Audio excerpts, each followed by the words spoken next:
চোখের যে কোনো ইনফেকশন বা গ্লুকোমার চিকিৎসায় ড্রপ ব্যবহার করা খুবই সাধারণ বিষয়, কিন্তু আপনি কি জানেন ড্রপের বোতল খোলার পর সেটা কতদিন পর্যন্ত নিরাপদ থাকে?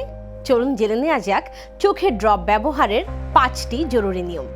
1 নম্বরে আছে তারিখ লিখে রাখুন। ড্রপের বোতলটি যেদিন প্রথম খুলছেন মার্কার দিয়ে বোতলের গায়ে সেই তারিখটি লিখে রাখুন। এতে কতদিন পার হলো তা সহজেই মনে থাকবে।